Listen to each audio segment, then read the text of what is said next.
تنظیمی عہدیدار آج آئے تھے جو انہوں نے ہمیں وہاں سے فیڈ بیک دیا ہے، تو وہاں پہ انشاءاللہ مسلم لیگ نون کو کوئی دقت نہیں ہوگی۔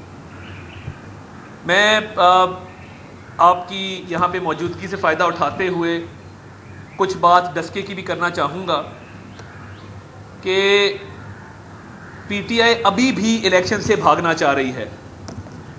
یہ میرے علم میں ہے اور یہ میری اطلاع ہے کہ محکمہ صحت کو کہا جا رہا ہے کہ کرونا کے حوالے سے کوئی خوفناک رپورٹ مرتب کر کے الیکشن کمیشن کو بھجوائی جائے۔ پہلی شکست ان کو ہوئی جب آر او نے اس رات، جس رات 20 پریزائڈنگ آفیسرز کو اٹھایا گیا تھا، رزلٹ کو روک لیا اور اس تبدیل شدہ اور ٹیمپرڈ شدہ فارم 45 کو تسلیم نہیں کیا۔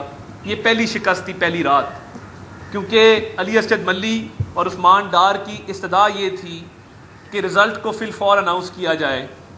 وہ رزلٹ اناؤنس نہیں کیا گیا۔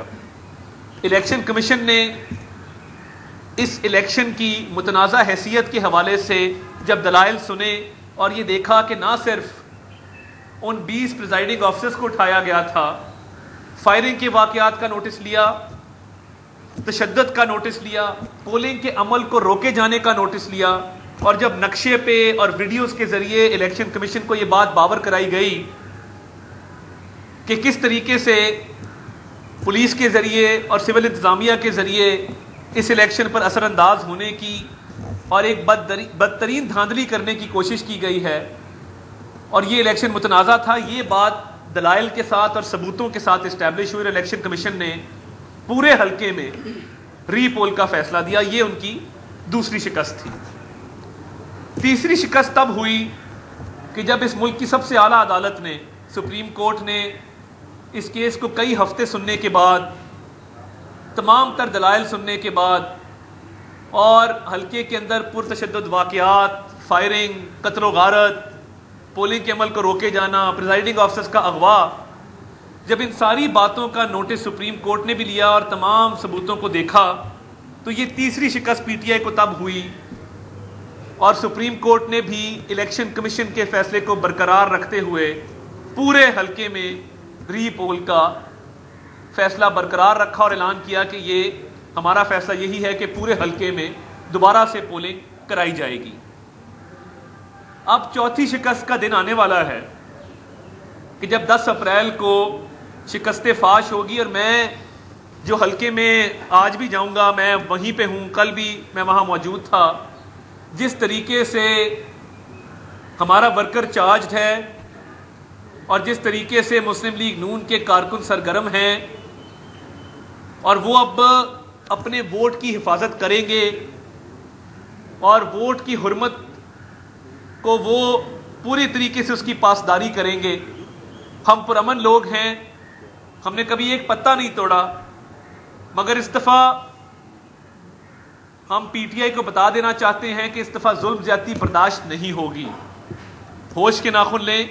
اور میں کل دیکھا کہ علی اسجد ملی کی زبان ان کا ساتھ نہیں دے رہی تھی، شکست خوردہ اور ان کا کیمپ خالی پڑا ہے، اور ہم بڑے پرعزم ہیں۔ ہم جہاں جاتے ہیں لوگوں میں غم و غصہ ہے کہ ان کے ووٹ پر ڈاکہ ڈالا گیا ہے اور لوگ 10 تاریخ کو ووٹ کاسٹ کر کے اس کا بدلہ لینا چاہتے ہیں۔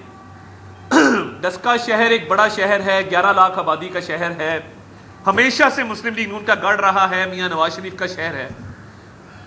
وہاں پولنگ اس لیے رکوائی گئی، ٹرن آؤٹ اس لیے سلو کروایا گیا اور اس لیے خوف و ہراس پھیلایا گیا کہ ہمارے ووٹ کو افیکٹ کیا جائے، مگر میں ڈسکے کے عوام کو، ڈسکے کے ووٹرز کو اس بات کی یقین دہانی کرانا چاہتا ہوں کہ تاریخ میں پہلی مرتبہ ہوا ہے کہ R P O, commissioner, deputy commissioner, D P O سے لے کے اور اے سی ڈی ایس پی تک سب کا تبادلہ اس بات پہ کیا گیا ہو کہ یہ دھاندلی روکنے میں ناکام رہے تھے اور یہ دھاندلی میں سہولت کار تھے۔ تو یہ ایک بہت بڑا سٹیپ تھا جو الیکشن کمیشن کی طرف سے لیا گیا، اور ہم اس پہ وزیر اعظم کی گھبراہٹ کو بھی سمجھتے ہیں کہ انہوں نے اپنے حواریوں کو کہا کہ وہ پورے الیکشن کمیشن سے استعفے کا مطالبہ کر دیں، تو میٹھا میٹھا ہپ ہپ کڑوا کڑوا تھو تھو کہ جب آپ کی مرضی کا فیصلہ نہ آئے تو آپ پورے کمیشن سے مستعفی ہونے کا مطالبہ کر دیں. اور یہ شکست فاش ان کو نظر آ رہی ہے. وہ ابھی بھی الیکشن سے بھاگنے کی اس لیے کوشش کر رہے ہیں کہ ان کو پتہ ہے کہ عوام بے روزگاری سے، مہنگائی سے، غربت سے تنگ ہیں اور تحریک انصاف کی حکومت ڈیلیور کرنے میں ناکام رہی ہے. عین سے عثمان جس کو پنجاب کا وزیر اعلیٰ لگایا گیا ہے، اس سے بہتر تھا عین سے عثمان ڈار کو لگا دیتے، کچھ تو کام کر لیتا. تو یہ عین سے عثمان بزدار کو جو لگایا گیا ہے، کیونکہ وہ عین سے عمران ہے اور عین سے عثمان ہے، اس کی ناک کے نیچے یہ سب کچھ ہوا. الیکشن کمیشن کو ایک نوٹس وزیر اعلیٰ کو بھی دینا چاہیے تھا کہ تم کس قسم کے وزیر اعلیٰ ہو کہ تمہاری ناک کے نیچے قتل و غارت بھی ہوئی ہے، پرتشدد واقعات بھی ہوئے ہیں اور تم نوٹس نہیں لے سکے. تو ڈسکے کی عوام کو ہم یقین دلانا چاہتے ہیں کہ ان کے جان و مال کا تحفظ ہوگا. یہ اتنے وسیع پیمانے پر تبادلے ہوئے ہیں، الیکشن کا دن انشاءاللہ پرامن ہوگا اور یہ چوتھی انشاءاللہ ہماری جیت ہوگی اور شیر دھاڑے گا. اور مجھے اللہ تعالیٰ کے فضل سے اب اس میں کوئی ابہام نہیں ہے، میں پورا حلقہ پھیرا ہوں کہ مسلم لیگ نون واضح برتری سے انشاءاللہ 10 تاریخ کو وہاں سے کامیابی حاصل کرے گی. مہنگائی سے جو لوگ تنگ ہیں، میں آج یہ بات آپ کے سامنے رکھنا چاہتا ہوں کہ چینی آج بھی 120 روپے مل رہی ہے. جہانگیر ترین صاحب نے بیل کرائی ہے، مگر کیا جہانگیر ترین صاحب یہ ہمت کریں گے کہ عمران خان صاحب کے خلاف وعدہ معاف گواہ بنے؟ جہانگیر خان ترین نے چینی ایکسپورٹ کرنے کا فیصلہ نہیں کیا تھا. چینی ایکسپورٹ ضرور کی تھی، مگر چینی ایکسپورٹ کرنے کا فیصلہ جہانگیر ترین کا نہیں تھا.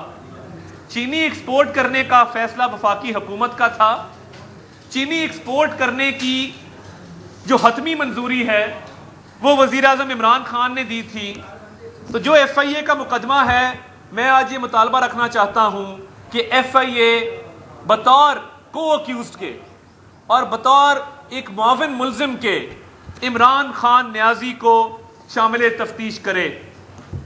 پوچھا جائے جہانگیر ترین سے کہ بھائی آپ نے تو چینی ایکسپورٹ کی تھی اور قلت پیدا کی تھی اور قیمتیں بڑی ہیں، تو یہ آپ کو چینی ایکسپورٹ کرنے کی اجازت کہاں سے ملی تھی؟ کیا آپ بطور ایک پرائیویٹ آدمی کے، کیونکہ نہ آپ کے پاس کابینہ میں کوئی پوزیشن ہے، نہ آپ کے پاس کوئی سرکاری عہدہ ہے، تو یہ نیب کو نظر نہیں آتا؟ آپ جہانگیر خان ترین سے تفتیش ضرور کریں، مگر اس سے پوچھیں کہ کیا وہ عمران خان نیازی کے خلاف وعدہ معاف گواہ بننے کو تیار ہے؟ سرکاری عہدے پر بیٹھا نام نہاد وزیر اعظم جس نے ایکسپورٹ کی اجازت دی، کیا اس کو یہ نہیں بتایا گیا تھا کہ ملک میں چینی کی قلت ہے اور ایکسپورٹ کی جائے گی تو ایک غریب آدمی کی چینی مہنگی ہوگی؟ کہاں ہے نیب؟ نیب کو چاہیے اس معاملے پر جاگے اور پوچھے عمران نیازی سے کہ یہ جو چینی کی ایکسپورٹ کی منظوری تھی، اس میں کتنے پیسے کمائے ہیں اور وہ پیسے کہاں رکھے ہیں؟ ہمارے سے تو پچھلی 4 نسلوں کا حساب لیا گیا ہے اور ہم نے اللہ کے فضل سے دیا ہے. تو یہ آنے والے دنوں میں اگر جہانگیر خان ترین وعدہ معاف گواہ بن گیا عمران خان صاحب کے خلاف، تو ہو سکتا ہے کہ عمران خان صاحب کو بھی جیل جانا پڑے. ایف آئی اے نے پچھلے دنوں شریف گروپ کے ایک ایگزیکٹو آفیسر کو بلایا اور جسمانی تشدد کا نشانہ بنایا. توقیر نامی آدمی کو بٹ نامی انسپیکٹر نے تھپڑ مارے اور بد زبانی کی. تو میں ڈاکٹر رضوان صاحب آپ کو بڑا کلیئر بتا دینا چاہتا ہوں، آپ سرکاری ملازم ہیں، آپ کسی سیاسی جماعت کے رکن نہیں ہیں، آپ تنخواہ ہمارے ٹیکس کے پیسوں سے لیتے ہیں. باز آ جائیے اور یہ کسی ایک گروپ کو یا کسی ایک سیاسی جماعت کو نشانہ مت بنائیں اور جہانگیر ترین کو سکیپ کوٹ مت بنائیں. آپ عمران نیازی کو نوٹس دیں اور پوچھیں کہ یہ چینی ایکسپورٹ کیسے ہوئی تھی. دودھ کا دودھ، پانی کا پانی ہوگا. کیا ایف آئی اے میں یہ سکت ہے کہ وہ چینی سکینڈل کے اندر عمران خان کو گرفتار کر سکے یا نوٹس دے سکے؟ تو یہ ساری ملی بھگت ہے. اور عمران خان صاحب ٹھیک کہتے تھے کہ مہنگائی تب ہوتی ہے جب حکمران چور ہوتا ہے. بے روزگاری تب ہوتی ہے جب حکمران چور ہوتا ہے, قرضے تب بڑھتے ہیں جب حکمران چور ہوتا ہے. آج پاکستان کو آئی ایم ایف کے پاس گروی رکھوانے والا نام نہاد وزیر اعظم آئی ایم ایف کی وہ شرائط مان رہا ہے جو ماضی میں کسی حکومت نے نہیں مانی. چیئرمین ایف بی آر لگے تو ان کی مرضی سے لگے, گورنر اسٹیٹ بینک لگے تو آئی ایم ایف کی مرضی سے لگے, ہمارے آپ کے بجلی اور گیس کے بل بڑھیں تو وہ آئی ایم ایف کی مرضی سے بڑھیں. تو عمران نیازی کے دن گنے جا چکے ہیں, اور جس دن اس ملک کے اندر شفاف تحقیقات ہو گئی تو عمران نیازی اور اس سے بڑھ کے شہزاد اکبر یہ جیل کی ہوا کھائیں گے, کیونکہ جتنے بھی اسکینڈل ہیں وہ ادویات کا ہو, وہ چینی کا ہو, وہ آٹے کا ہو, وہ ادویات کے علاوہ جو چندہ چوری ہے, فورن فنڈنگ کا کیس ہے, اس سب میں معاونت اور سہولت کاری شہزاد اکبر کی ہے. اور وہ دن آئے گا کہ پوچھیں گے کہ این آر او چاہیے کہ نہیں, اور این آر او نہیں ملے گا. بہت شکریہ جی آپ کا. بہت صاحب یہ بتائیے گا کہ آج چودھری منظور نے ایک بیان دیا ہے, انہوں نے کہا کہ اگر پیپلز پارٹی کو وفاق میں نوٹس کرے گی پی ڈی ایم تو ہم پنجاب میں پنجاب چیپٹر کو کریں گے, تو کیا پی ڈی ایم جو ہے وہ اب آپس میں ٹوٹ رہی ہے, پیپلز پارٹی اور نون لیگ الگ ہو رہی ہیں کیا پی ڈی ایم کے اندر؟ دیکھیے, ان معاملات کو اتحاد و اتفاق سے حل کرنا چاہیے, اور جو پی ڈی ایم نے فیصلہ کیا ہے نوٹس کرنے کا, وہ تو دیکھیے ایک معاملہ طے ہوا کہ چیئرمین سینٹ کا الیکشن گیلانی صاحب لڑیں گے, اور ہم نے بھرپور طریقے سے لڑا, اور لیڈر آف اپوزیشن اعظم نذیر تارڑ صاحب ہوں گے. اب اس سے انحراف کب ہوا, کیسے ہوا, اس پہ پی ڈی ایم کی دیگر جماعتوں کو کانفیڈنس میں نہیں لیا گیا. اور آپ کے علم میں ہے کہ قمر زمان قائرہ صاحب پی ڈی ایم کے ناشتے پر رائیونڈ موجود تھے جب یہ خبر آئی, اور ان کو بھی اس بات کا علم نہیں تھا کہ گیلانی صاحب نے چیئرمین سینٹ کے پاس اپنے کاغذ جمع کرا دیے ہیں لیڈر آف اپوزیشن کے. تو دیکھیے, ایک طرف کیس چل رہا ہے, اور وہ کیس آپ اسلام آباد ہائی کورٹ میں لے کے گئے ہیں کہ ہم الیکشن جیتے تھے چیئرمین سینٹ کا اور سنجرانی صاحب ہارے تھے. تو ایک ہارے ہوئے شخص کو جس کو تسلیم نہیں کرتے, اس کے پاس درخواست جمع کرانے کا کوئی جواز نہیں تھا. اور میں سمجھتا ہوں یہ خوش اسلوبی سے معاملات حل ہونے چاہیے, جو بات کی جائے, جو زبان دی جائے, اس کی پاسداری ہو.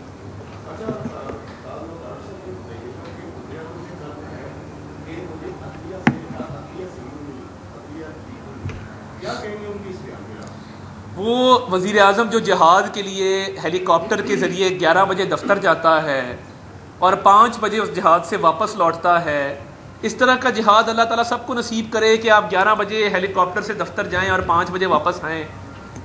آپ کو ادارے ٹھیک نہیں ملے, آپ کو لوگ ٹھیک نہیں ملے, آپ کو ٹیم ٹھیک نہیں ملی, آپ کو عدلیہ ٹھیک نہیں ملی, آپ کو عوام بھی ٹھیک نہیں ملی, کیونکہ عوام نے آپ کو ووٹ نہیں دیے تھے, ووٹ آپ نے چوری کیے ہیں, اور یہی عوام انشاءاللہ آپ کو ایوان اقتدار سے اٹھا کے باہر پھینکے گی. اور جتنے بائی الیکشنز ہیں ہم واضح برتری سے جیت رہے ہیں, اور ان سے انشاءاللہ ٹون سیٹ ہوگی اس ملک کے اندر.